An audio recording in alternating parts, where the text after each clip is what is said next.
Let's talk about Jacob's Ladder. I first watched Jacob's Ladder in 1990 because my mother had the VHS tape. I remember enjoying it because the creatures kind of creeped me out, and the dance party scene is burned into my memory for life. There's some horror movies that I watched as a kid, but I still watch them yearly, like Poltergeist and Return of the Living Dead.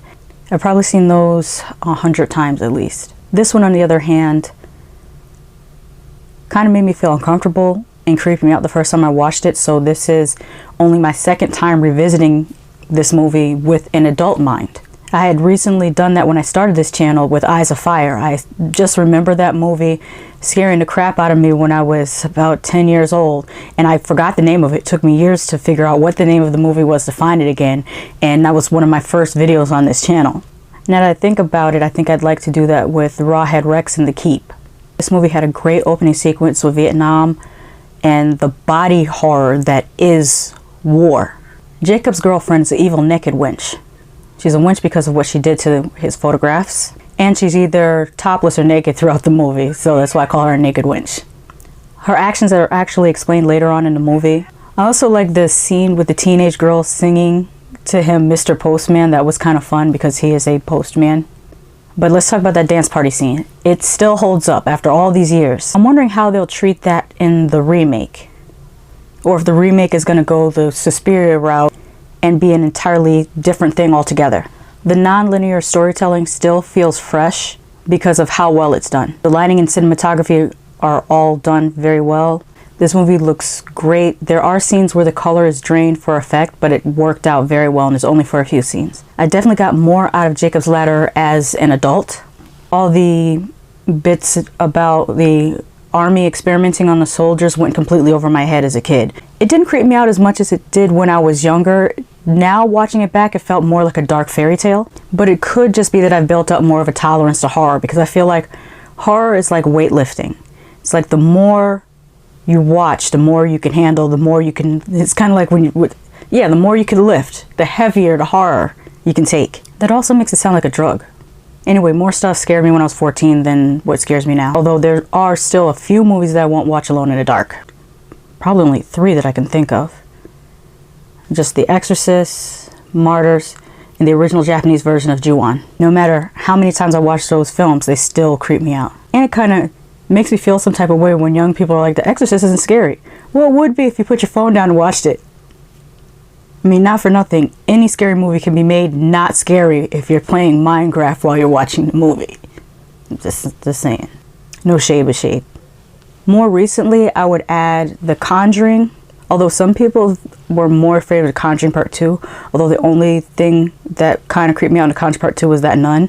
But the rest of the movie wasn't as creepy for me as the first Conjuring and Us. Now, say what you will. In the movie theater watching Us, not scared at all. Wasn't, you know, wasn't feeling either any way about it except for having fun. But when I got home that night, tried to go to bed, and every time I closed my eyes, I kept seeing the tether. So I guess it did eventually creep me out. Oh, It Follows was like that too. In the movie theater, nothing. Oh, this isn't creepy.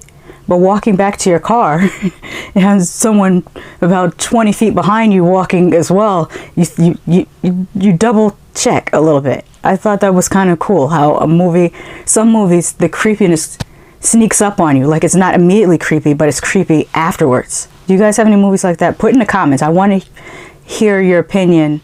If there's movies that you've watched that when you first watched them, you weren't scared at all, but then later they creeped you out.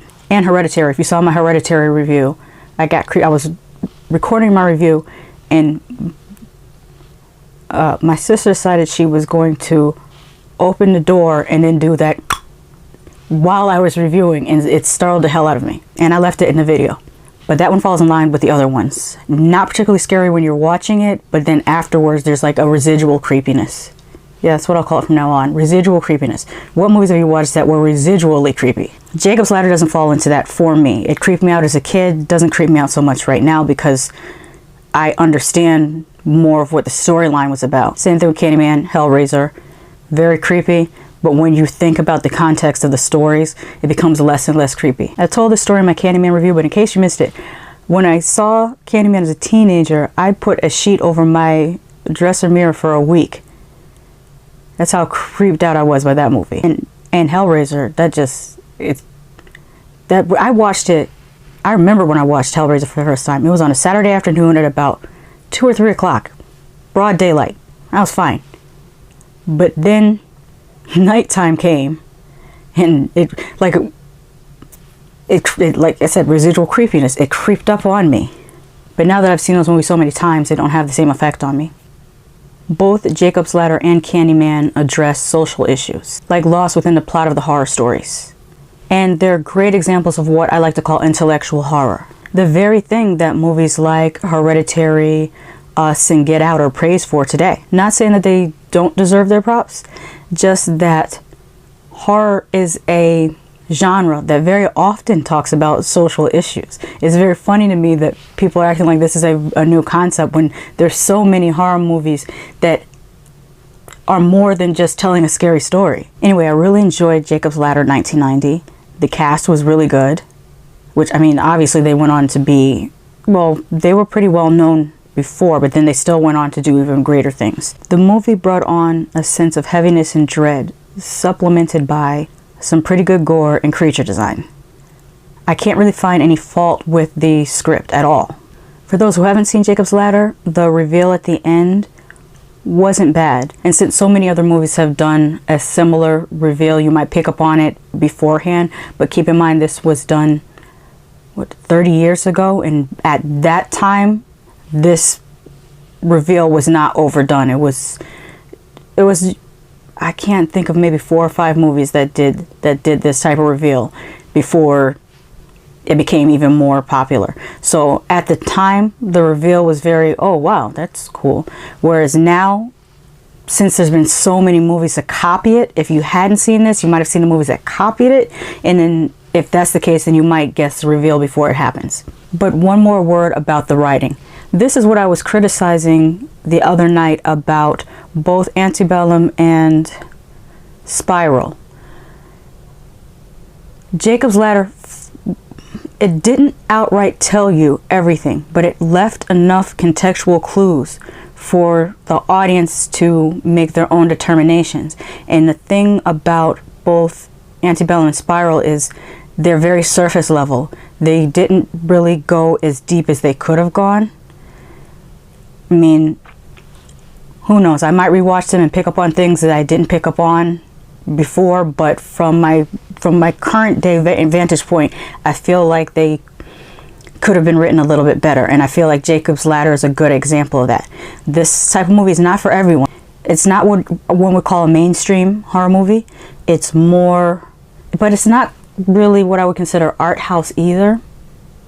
It's a little bit hard to describe. It's kind of in its own lane, and that's a very good thing for me. I like movies that are in their own lane and are hard to compare to other movies. But I'm gonna go check out this remake and hope that they do Jacob's Ladder justice. I'll be back in a minute.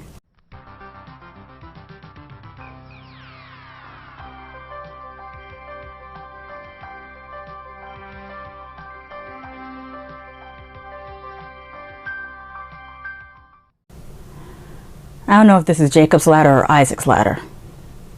I thought they might pull a Suspiria reimagining, but this feels more like the Pet Sematary remake, where they have certain things happen to different characters. I kind of hate when they do stuff like this because it's almost like you're only naming the film a remake to capitalize off of the popularity of the original film.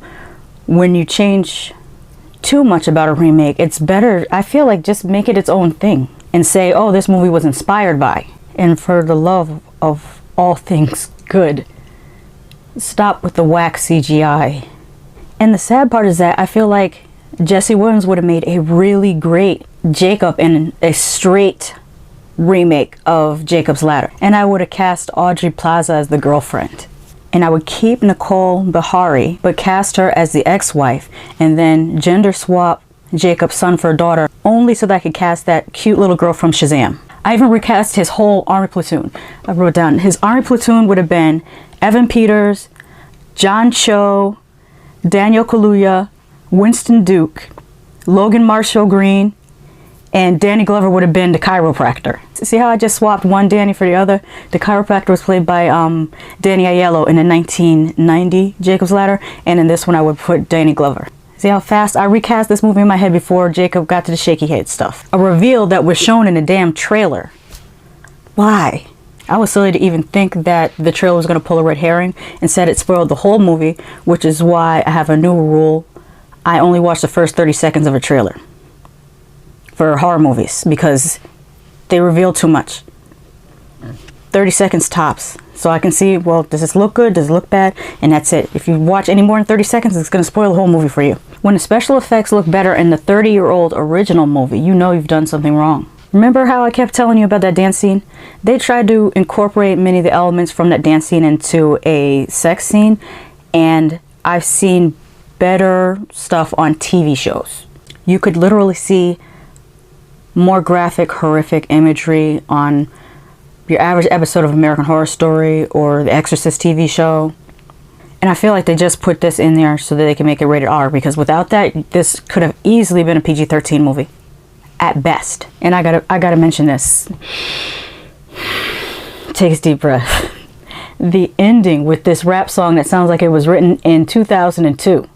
I expect that when I watch stuff like Hood of Living Dead, Crips with a Z, Vampires with a Z, can't think of another one. There was a movie I've been trying to find, and it's not on any streaming service. It's called Now Eat, but it's a zombie movie that takes place in the hood. It would be like Night of the Living Hood, but instead it's called Now Eat. But that one also has, oh God, I almost can't remember. There was a rap song that they kept playing through that movie that I think the star of the movie rapped on. But anyways, I expect that from those movies. But it just caught me off guard. Okay, so as I was recording, my memory card filled up and I just had to stop recording. So now I'm back. If the lighting and the camera angle look slightly different, that's why. I was speaking about how this movie ended and this really bad rap song came on over the ending credits. And it's almost like they just did that just because there's black actors in this movie or biracial actors in this movie. So they said, oh, there's people of color, throw some hip-hop music on. I'm so disappointed in this movie, but I feel like I'm more disappointed in myself. It's my own fault that I allow myself to get burnt by remakes. No, really, I fell for the Martyrs remake. That was trash. I went to a movie theater to see the Pet Sematary remake. They tried. And Suspiria should just say that it was inspired by the original Suspiria. Don't piss on my leg and tell me it's raining. To be clear, Suspiria 2019 is not a bad movie. It just isn't Suspiria. It's almost a completely different story. The only two elements they left intact is that there is a dance academy and there are witches. I think I fall victim to remakes because the remakes that I grew up with were actually good. Like John Carpenter's The Thing. That was a really good remake. The Blob. That was a good remake. The Fly, 1986. Also, really good remake. Do you know why those were good remakes? Besides the fact of the great special effects that they were able to do in the 80s with those movies. The biggest thing is that they remade movies that were kind of drive-in B movies to begin with. At the time that they were made, they really didn't have the special effects technology on the level that it was in the 80s. So when you take a property that is kind of B movie, kind of low budget, could use a lot of improvement, and then you remake it with better resources, you're going to get a great remake. You're going to get a great result. The problem with some of these new remakes is instead of taking a movie that could have been improved upon with budget, with less time restrictions, with any number of elements that makes a movie good. They take classic movies that are amazing for even their time period and try to remake them. It's like, no, you don't. I'm not going to call them perfect, because perfect doesn't exist, but you know the expression, you can't improve upon perfection. I wish I could have a better way of describing what I'm trying to say. What I'm saying is, leave the classics alone unless you can do a better job. If you can't do a better job, just leave them alone. I feel that David Cronenberg, when he did The Fly, number one, he respected the original material. You can see that.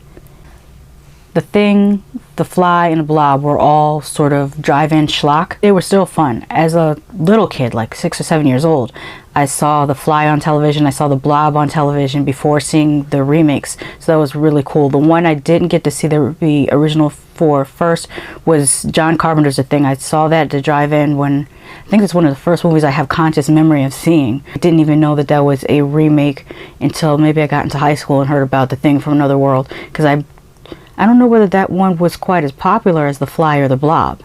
And maybe that's why I didn't know about that so much. But my point still stands. They remade movies that were not amazing movies to begin with. They didn't try to remake movies that were already amazingly good. Plus, with the advances in technology for special effects, they brought something new and exciting to the remake while still respecting the source material. And since I'm pretty tired at this point because of having to stop and then restart, I'm gonna end my review with that. Well, let me just say two things that were good about this movie. The coffee cup shot was pretty nice, I like that. And the scene with the ice bath was recreated pretty nicely. But like I always say, don't take my word for it. Just because I like something doesn't mean you won't hate it. Just because I hate something doesn't mean you won't like it. Have you seen either Jacob's Ladder? What did you think of them? Let me know in the comments. Bye.